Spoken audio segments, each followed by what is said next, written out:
Hi, welcome to Vijay's info. இன்றைக்கி நம்ம நல்ல ஹெல்த்தியான சூப்பரான ஒரு காலை பிரேக்ஃபாஸ்ட்டுக்கு நமக்கு சபுதானா போட்டு ஒரு கிச்சடி செய்வோம். இந்த சபுதானா கிச்சடி நல்ல ஃபில்லிங்காக இருக்கும். நம்ம வெயிட் லாஸ் பண்ணுறவங்க, டயட் இருக்கவங்களுக்கெல்லாம் இந்த சபுதானா கிச்சடி ஒரு வரப்பிரசாதம் மாதிரி இருக்கும். ரொம்ப நல்லாயிருக்கும், நல்ல ஃபில்லிங்காகவும் இருக்கும்.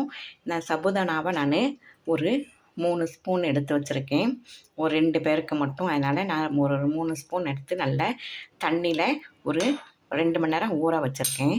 ஊறிட்டே இருக்கட்டும்.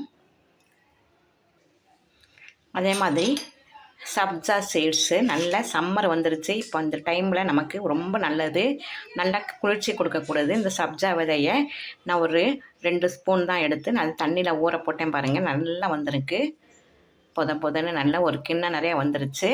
இதை அப்படியே நம்ம எடுத்து வச்சுக்கலாம். இப்போ சபுதானாவை நம்ம ஒரு அரை மணி நேரம் ஊற வச்சுருக்கோம்.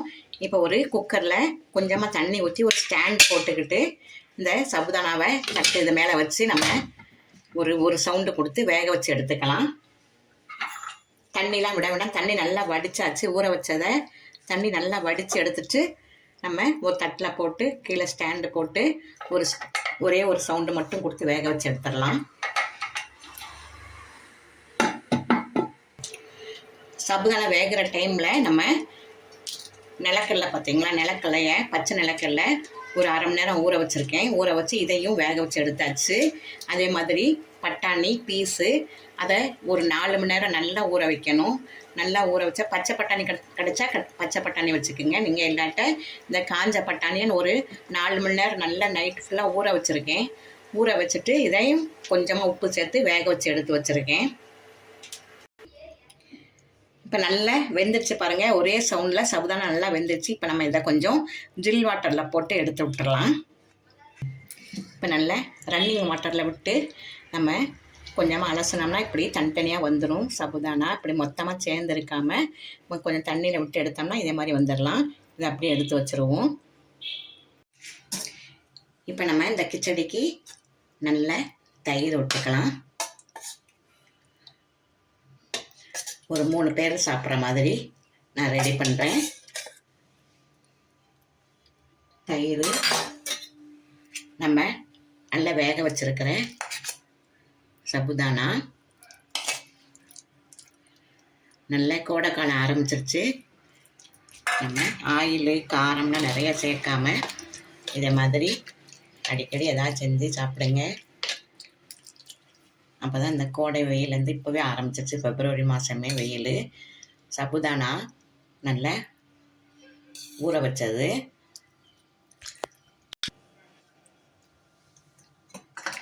சப்ஜா நல்லா ஊற வச்சுருக்கோம் இல்லையா, அதையும் போட்டுடலாம். ஆரஞ்சு பழம், உங்கள் வீட்டில் என்ன பழம் இருக்குது அதை போட்டுக்கோங்க. மாதுளம்பழம் கூட சூப்பராக இருக்கும். நிலக்கடலை வேக வச்சு வச்சுருக்கோம், பச்சை கடலை, அதையும் போட்டுடலாம்.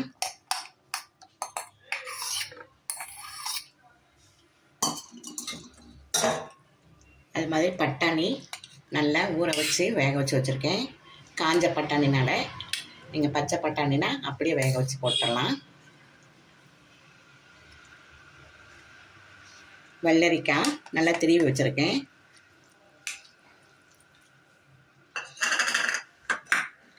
நாட்டு சர்க்கரை, நீங்கள் ஜீனி கூட போட்டுக்கலாம். நான் நாட்டு சர்க்கரை போடுறேன். கொஞ்சமாக சால்ட்டு,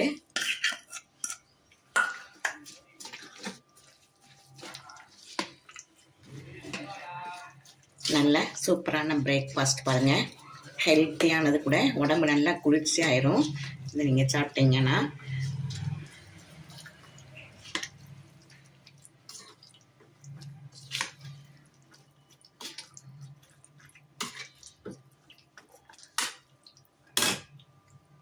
கொஞ்சம் தூவுறேன், பிறகு அதில் போட்டேன். கொஞ்சமாக மல்லித்தலை, கீரை உங்களுக்கு பச்சையாக சாப்பிட்ற கீரை எது இருந்தாலும் கூட போட்டுக்கலாம், நல்லா தான் இருக்கும். நான் கொத்தமல்லி கீரையை தூவுறேன், சூப்பராக இருக்கும். சூப்பரான சபுதானா கிச்சடி ரெடி ஆகிடுச்சு பாருங்கள். சம்மர் ஸ்பெஷல் கூட நம்ம சொல்லிக்கலாம்.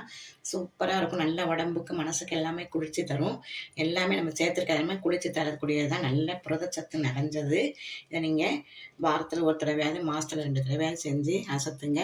குழந்தைங்களுக்கும் ரொம்ப பிடிக்கும். நம்ம ஹெவியான சாப்பாடுலாம் அந்த சம்மர் சாப்பிட முடியாது. இதே மாதிரி செஞ்சு அசத்துங்க. இந்த ரெசிபி உங்களுக்கு பிடிச்சிருந்தா லைக் பண்ணுங்கள், ஷேர் பண்ணுங்கள், சப்ஸ்கிரைப் பண்ணுங்கள், பெல் ஐக்கானை தட்டி விடுங்க. மற்றும் ஒரு நல்ல ரெசிபி சந்திக்கிறேன். பை.